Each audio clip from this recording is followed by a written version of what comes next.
Ladies and gentlemen, if you are a fan of college football and, like me, have had a lot of time on your hands in the last few weeks, then you'll know what the map behind me signifies. This is a map for college football imperialism, one of the most thorough and at the same time dumb YouTube series that has taken the internet, or a certain corner of the internet, by storm in the last year, mostly made popular by Bordeaux and several other YouTubers with a much larger audience. The basic premise is that you have all 134 FBS teams on this map. I'm going to use my right hand because that one shows up a little bit better here. All 134 teams in this map, approximately in the place that they are geographically, and mapped out with their general domain, but kept within the states just to make things more aesthetically pleasing. I tried to do it without states, and it just looks like a mess. I also have a wheel here with all of the team names on it, with some very aesthetically pleasing colors. It's all uniform. It's very nice. And I have an arrow.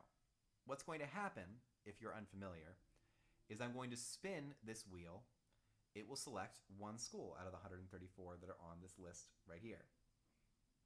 You can double check right there. It says 134 if you zoom in. We've got them all. Then I will spin that arrow. Whoever this wheel lands on will be going on the road to play a game of college football against the team that the arrow points them towards. Now, because I'm a dramatic little man, I've created some lore for why a scenario like this would exist as opposed to just a standard college football season. Now, in this world of imperialism, the historic structures of college football that have governed the sport for over a century have fallen apart. Not only has the Pac 12 died, but every conference has died. The rules are gone. NIL is king, but NIL has created a world of anarchy in this world. We have taken it fully past the bounds of reality in this scenario. The NCAA has ceased to exist. And in its place, whichever team can assert their dominance over the rest of the college football world can create the rules for the rest of time. That is the reality in which we find ourselves. And because of the anarchy that has started to happen here, because of a bunch of different battles that would have happened, instead of teams being able to fly around everywhere and just say, hey, we've got a bunch of money, let's just fly some jets. In this world, college football teams have been barred from using airplanes because it would create too much chaos in the skies. It would start firing at each other. It would be mass hysteria. So the only thing they can do is battle against the teams that are closest to them. That is their only possible choice. And so the wheel, which they have all decided upon in order to give teams enough rest, the wheel decides which teams get landed on. It is like the white rock in the bag that sends someone into the labyrinth, because clearly you do not want to get selected. The best way to win imperialism, as we've seen in the many other channels that have done this, is to hold steady, avoid getting picked, and survive until the end, where you can just wipe past your competition. Now, I'm going to install a couple things that give some perks to teams that actually get picked, that landed on, and then win games. I'll talk about those more as this series progresses. I want to have some spoilers for later on. But for now, the lore has been established. You know the rules. You know how we're going to do this. We will keep playing this season out, and I'll talk a little bit more once this game starts. But we're going to go until there's only one team left on this wheel. Now, who will be the fateful first team to be selected? Let's find out. The first team is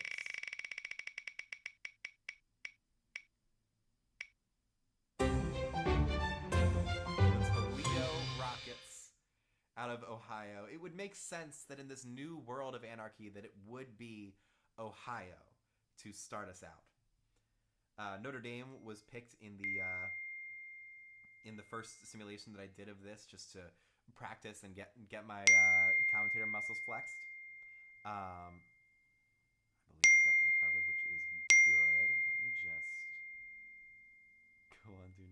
disturb real quick because I'm getting texts and I don't want that to happen. Okay, so Toledo is going to be first. Let's go to the map and see the options of who they might be facing in this new world of anarchy. Let's zoom in. You've got the Rockets. They're in what I call the MAC corner. This giant wall of teams that's surrounding Ohio State and cushioning them from any more significant battle, except for Cincinnati over there in the bottom right corner. But Toledo, they have Akron in this little dot right here. Mostly Ohio State in this section. They've got a lot of chances to face them. Bowling Green takes up the entire lower corner. It's probably going to be Bowling Green. Could be Notre Dame. If we go to the left, we might get an early shot at a beautiful stadium in, I believe, South Bend, Indiana, and then Michigan at the top. So very sorry to any Toledo fans who are currently watching. I currently have 0 concurrent viewers, so that is none of you. But just in case you're out there, just in case you find this video at some point, Toledo, you're going to get landed on. Now, the other possibility here is that the arrow goes this way. In every other Imperialism channel, that basically means that like nothing happens, that they just respin. But here, if you spin into an ocean, you get to skip your turn. But this is not an ocean. That's a lake. That's Lake Superior, I believe. It's either Lake Superior or Lake Erie. That's Lake Erie. So they're just going to go up. No, we're going to say that's Canada. If that's going up, that's Canada. They don't have to play anybody, and it's just going to skip past them. So that's what Toledo wants. That's what you want in this scenario. Let's see which way this arrow is going to go. It is a little bit down and to the right. Oh, baby.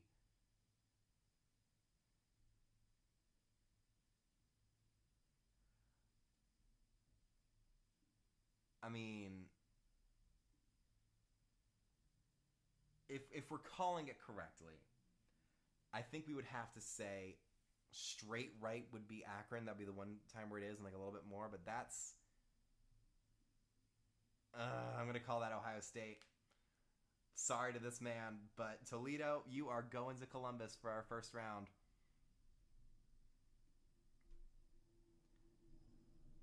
Let's get this set up.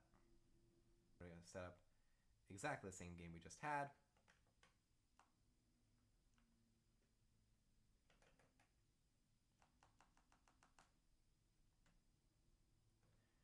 Toledo, we're going to edit the uniforms.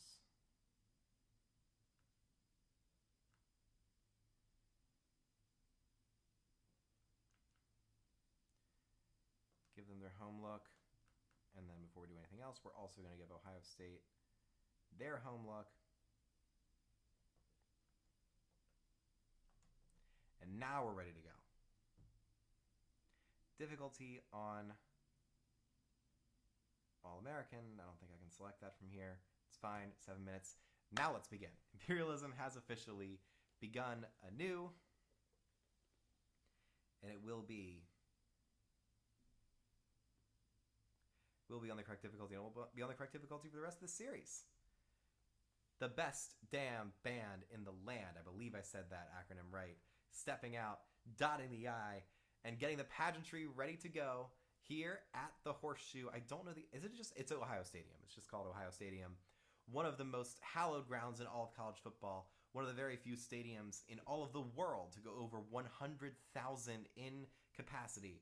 And they invite one of their state mates, we'll call it. We can't call it a rivalry because it's not a rivalry. We've got a beautiful red versus blue matchup, just not the one you were expecting because it's not technically possible at this stage of Imperialism. We've got our Ryan Day stand-in, getting the O-line and Will Howard motivated.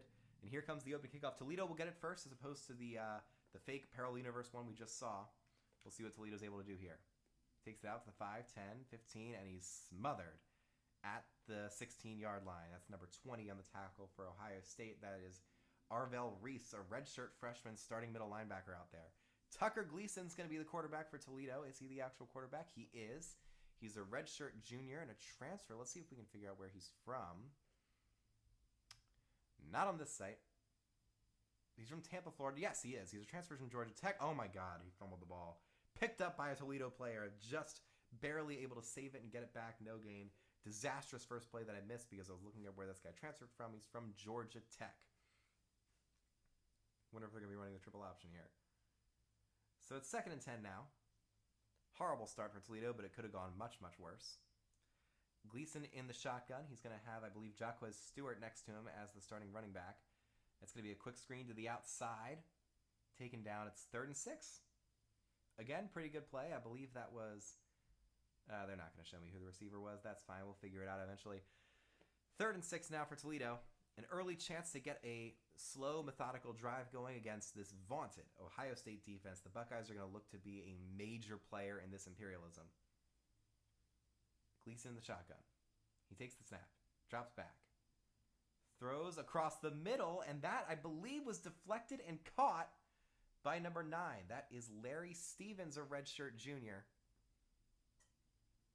Making a miraculous catch. Let's see, was that deflected? No, just a straight catch. Beautiful catch by Mr. Larry Stevens. And here come the Rockets. They're going to try no huddle. Throw the defensive guard. They just barely get the defensive line set. Toledo getting set. Are they going to audible? No, they are not. Gleason drops back. Launches to the left side. That is a catch by number 1, Jawan Newton, a redshirt senior. Been here for most of his career, it looks like. He's not a transfer. Makes it 2nd and 4, and Toledo looking like they're going to try and put a little bit of a drive together here. Some impressive play. Gleason's way back in the shotgun, and now he steps up a little bit to get set up. It's going to be a run to the outside. That's a beautiful hole and a great first down for the Rockets as they keep moving. Is that 0? Yes, it is. Jaquez Stewart, the redshirt senior. I mean, he may not be the most skilled guy because he's on Toledo. Their overall isn't all that high, but he's got some speed. He's got some vision. And he's able to plow through a whole bunch of Ohio State defenders there to get another first down. They are in Buckeye territory. We love to see competitive football. Love to see it here. Gleason hands it off. It's going to be Stewart again. He's able to pick up 4 yards this time. Gleason walking back. I wonder how accurate the facial rendering is there. He looks pretty boyish right here. 2nd and 6. It's a beautiful grandstand. I love it when... they could have gone for something cheap, but it's a really nice architectural piece to fill out the rest of that horseshoe. Stewart on the outside, jukes in, but that is a great tackle by number 91 for Ohio State. That is Tyleek Williams, the redshirt junior at defensive tackle. I mean, those types of quick moves, they are designed to just slip away and get away from the guys that don't have as much lateral quickness, but he's able to step in, make the aggressive move, and shut it down. So here's Gleason. Takes the snap, hands it off. That's going to be a nice run to the inside. They will get the first down. I believe that's number 32. Willie Shaw III, a redshirt junior running back for Toledo, getting another first down, and they are on the outside of field goal range. Toledo could take an early lead here. And this is what you like to see, honestly.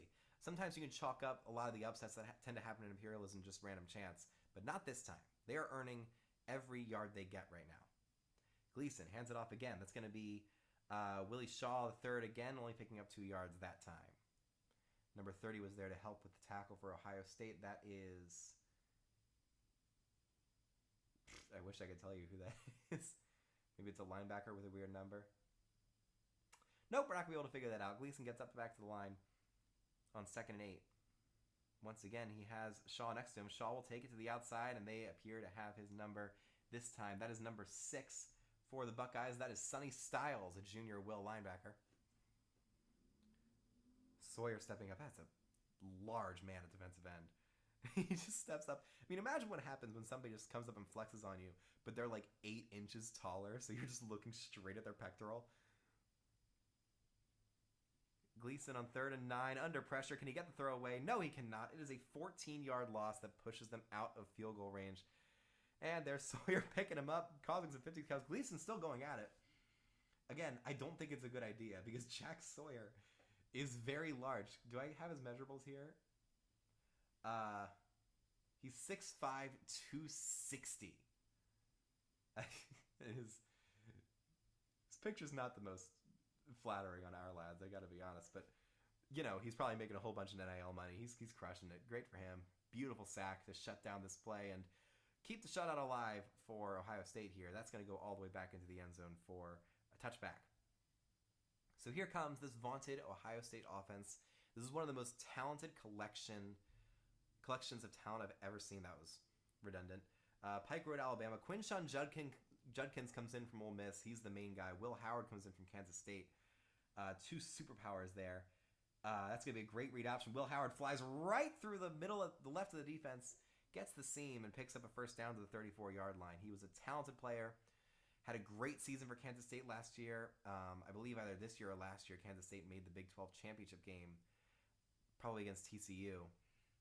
Very good program. He steps into Ohio State to have a great shot at winning a national championship. I believe Judkins is in the game now at running back. You had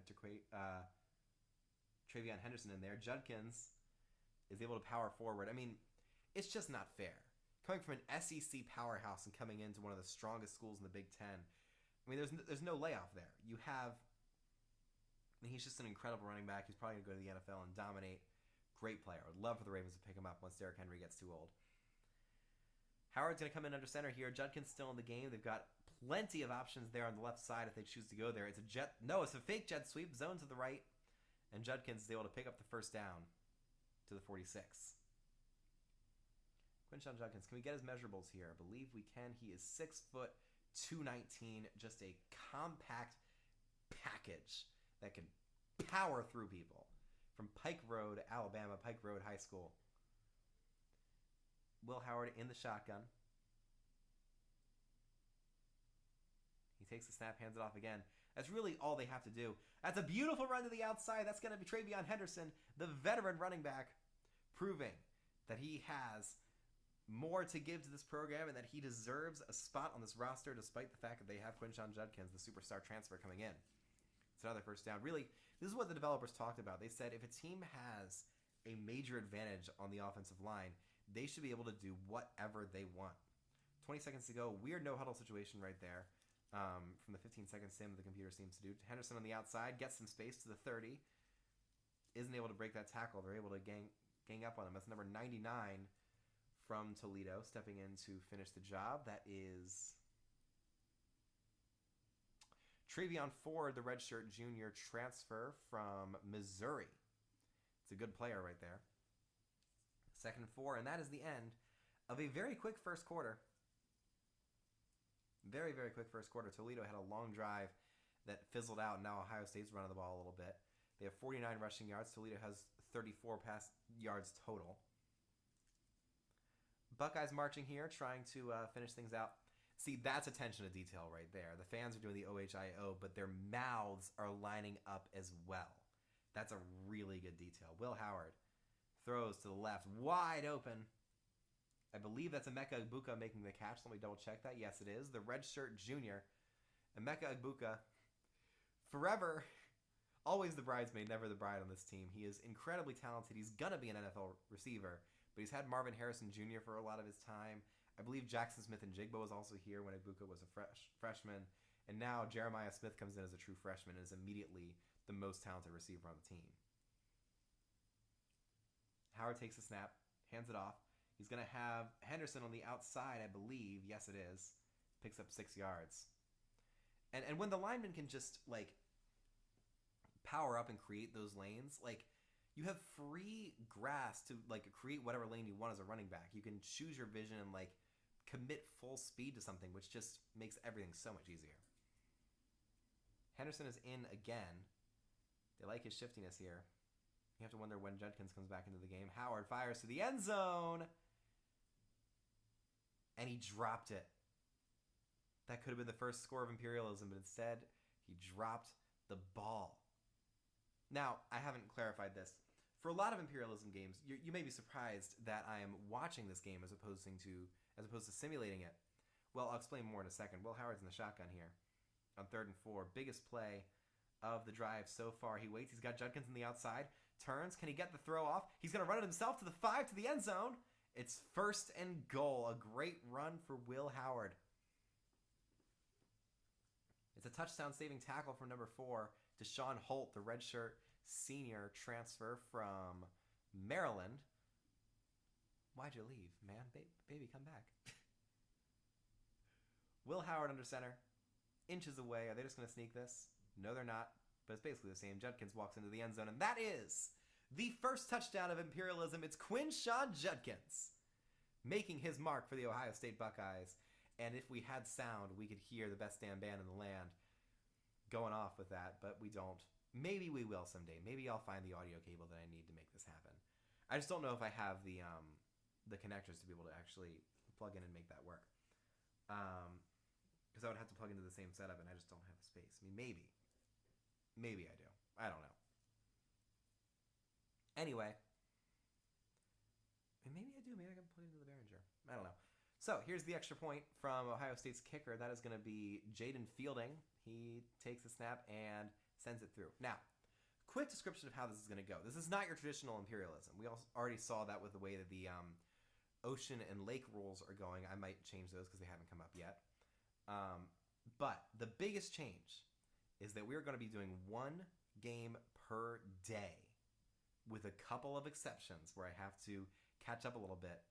We're going to do one game per day until the national championship so that we can go in tandem with the college football season and develop this plot line, develop this lore as we move along. That is a little 2-yard gain right there for Toledo.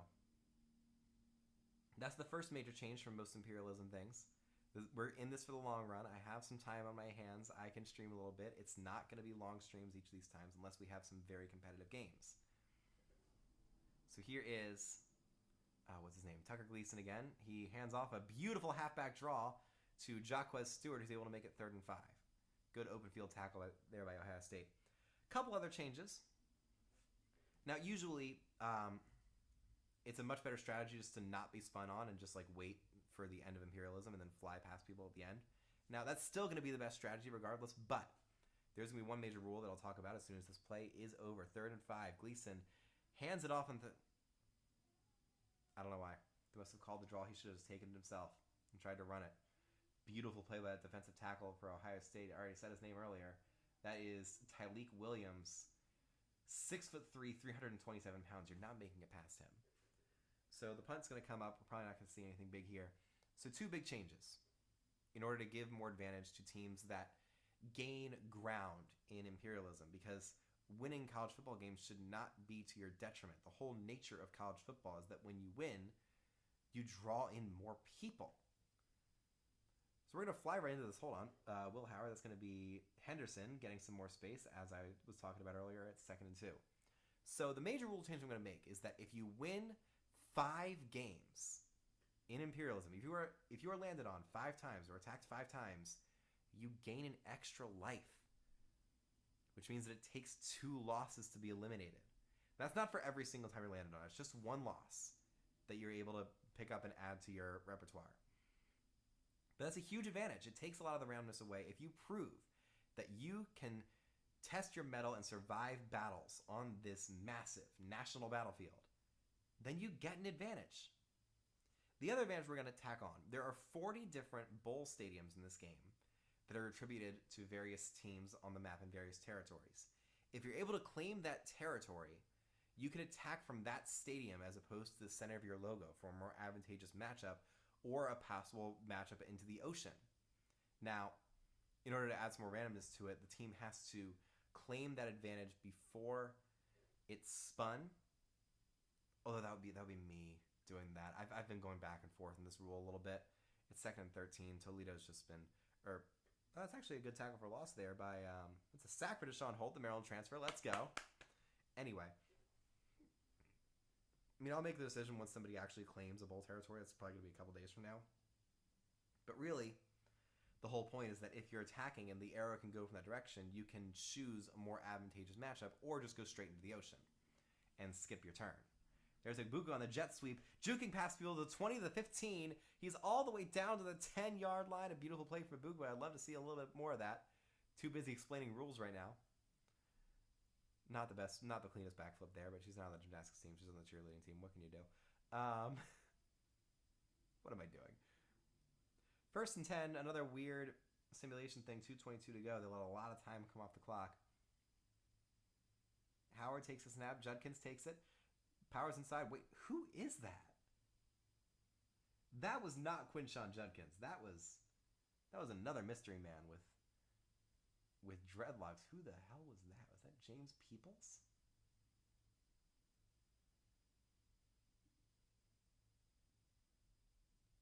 .5'10", 203, probably not. Sam Williams Dixon, maybe 5'11", 203. That was a large man. It might have just been Judkins. I don't know. Howard fakes the handoff, launches to the corner of the end zone. That is caught.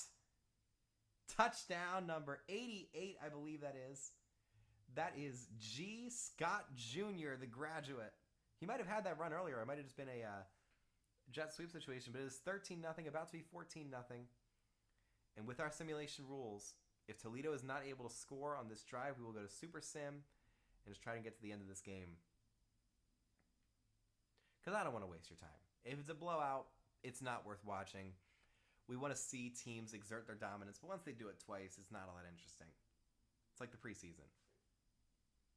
Here comes fielding for another kick. Snap, hold, kick is good.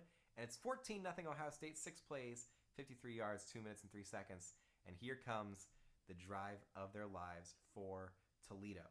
They don't necessarily know that in game, but you want to try and get a score to keep it close. You don't want to be down 14. That kick is going to go high. It's going to stop at the 2, so they'll be forced to take it out, and that's going to be a great tackle. By number 30-something, we're going to skip right to this play. Here is Tucker Gleason, wasting no time in potentially ending Toledo's run on Imperialism in the very first game. Gleason stops, throws to the right. That's going to be caught. A broken tackle, he flies. That's going to be number 2, flying to the outside of the 45-yard line. That is Junior Vandeross, the third. Junior Vandeross the third. All right, that's interesting name. Almost spiked away, and then he's just in a bad position. I mean, that is the detriment of when you try and spike those plays. You leave yourself in a bad position to tackle. Vandeross takes advantage. Gleason stops, throws over the middle. That's caught, and that's going to be a first down to number 9. That is Larry Stevens, the redshirt junior, getting a first down, and I believe that's into Ohio State territory. 2 big splash plays for Toledo as they try to stay alive in Imperialism, or at least not send it to Super Sim. Gleason in the shotgun. They've got a minute 35. They got to move quickly, but they're already at the 30-yard line. Gleason drops back, waits, throws over the middle. It's caught. Can he get to the end zone? He's down at the 1. It's number 85, the tight end. That is CC Ezerim. CC Ezerim. We'll go with that. A sophomore tight end. I mean, it's a dart of a throw. Number 16 was flying in. I guess he was going zone. He couldn't get there in time. It's a beautiful pocket. Great design. And now they're in the shotgun. They really should be going quarterback sneak here. There's nobody playing over the ball. Gleason takes the snap, hands it off. Can he get into the end zone? Yes, he can. Touchdown. Jaquez Stewart. And the Toledo Rockets will not go away quietly. The MAC showing up and getting on the scoreboard in the very first game of Imperialism. 1 minute and 1 second on the clock. Will Ohio State be able to push it back out to 14 points and make this all a moot point? We'll have to see. And now we're just going to sit here for 8 seconds.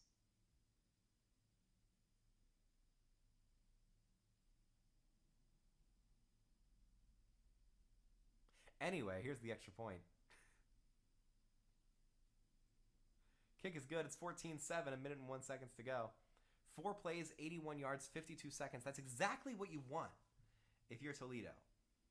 Like, don't let a bunch of time run off the clock. Sure, Ohio State's going to get the ball back, but you are keeping this game close. Maybe you're forcing your defense to be out there for a little bit longer, but these have been quick drives so far for Ohio State. There's a juke for, I believe, that's Jeremiah Smith back there returning the kick. Will Howard steps out. Ohio State has all 3 timeouts in 57 seconds. He drops back, has time, throws. That's going to be caught by Ibuka. And they get out to the 38. Timeout, Buckeyes.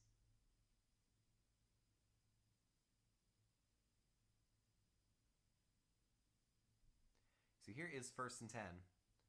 Will Howard in the shotgun. He's got 4 wide receivers out there and a tight end. It's a pass look. He waits, tosses over the middle. Oh, beautiful play by Travion Henderson. He was trying to go for the big hit. It did not work. When you have a man and a boy tries to run into him. That is going to be the only result. Henderson spins off, showing his inner Alvin Kamara. Maintains his balance and rolls forward to the 46-yard line. 1st and 10, 35 seconds to go. They did not call a timeout. Howard pulls, fires deep. They didn't need... Oh, wow. Great pass breakup there. I don't know if we're going to get a replay to say who that was. But that's a fantastic breakup there. 31 seconds to go. 2 timeouts for Ohio State. They're still outside of field goal range, so they need one more solid play to get them within that zone. Howard drops back, throws over the middle. That is caught. I believe that's like Buka again. It might have been number 7 if that's one of the receivers. It's not. 27 seconds to go. Ohio State calls its second timeout. They really want a touchdown here.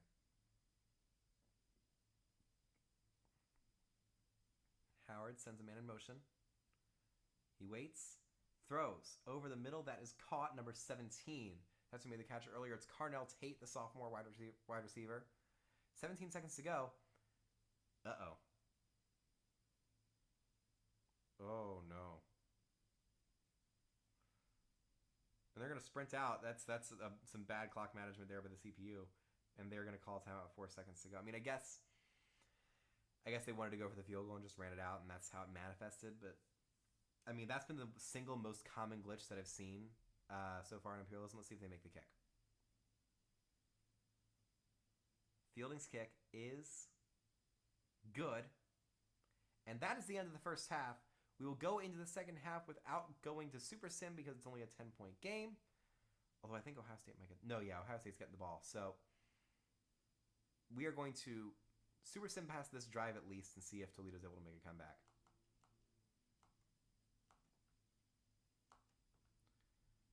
Pop in here real quick. Select Ohio State. Pop out.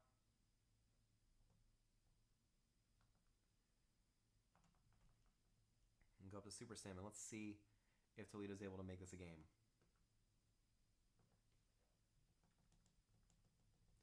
Ohio State gets the ball first, and it's 24-7, and that's basically going to wrap things up here. It's 31-7, 38-7,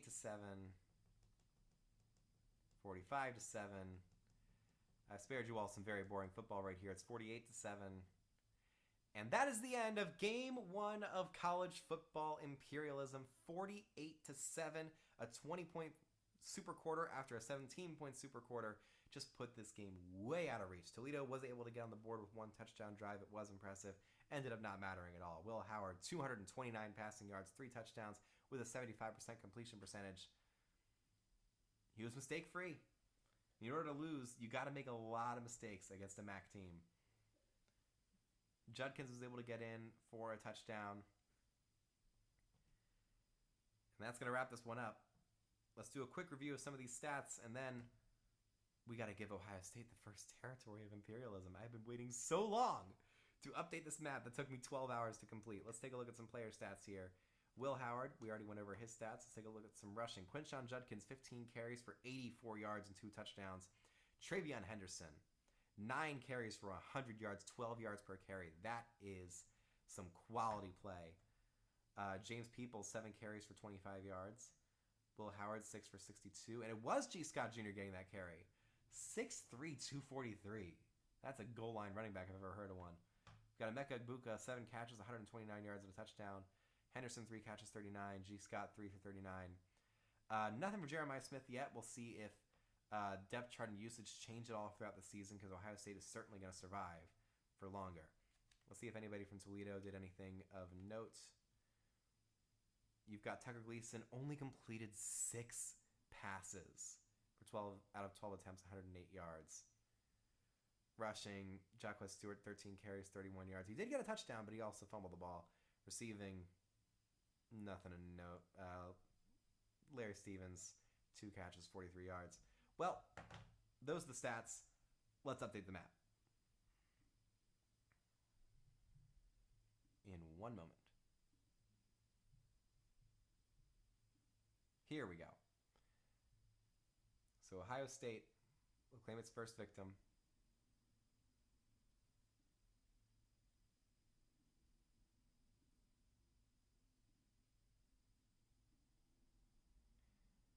is.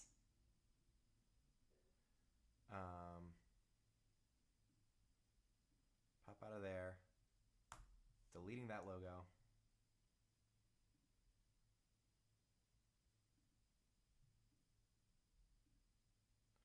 Brush tool's going to be this color. That is entirely too big. Let's,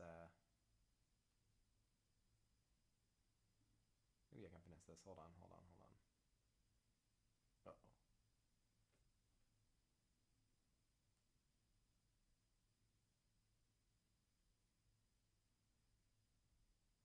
Where'd my tools go?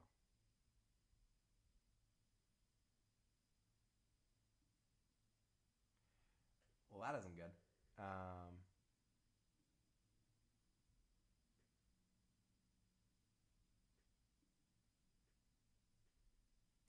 Oh, because I zoomed into that. Makes sense. We're going to pop back in here.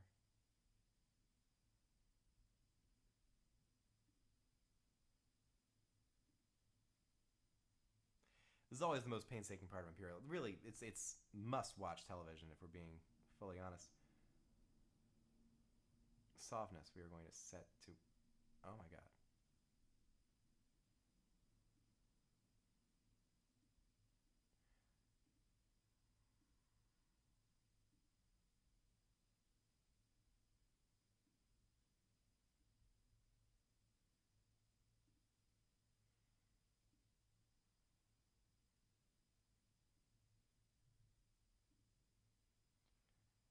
Just going to set that up.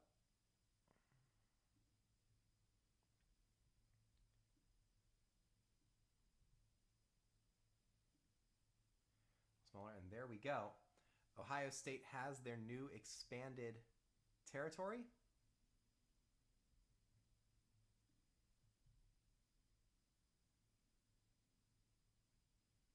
Oh no.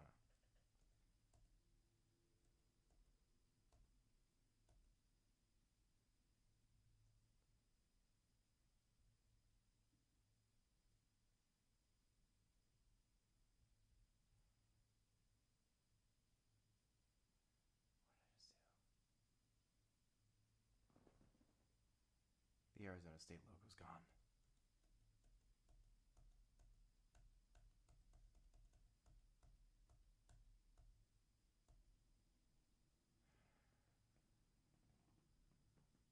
Well,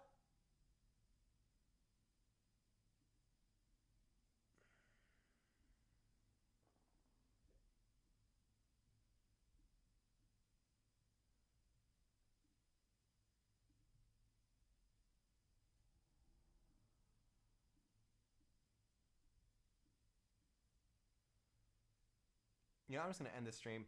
Thanks for watching episode 1 of Imperialism. That was a disaster. We're going to try and fix that logo and come back with a fully updated map.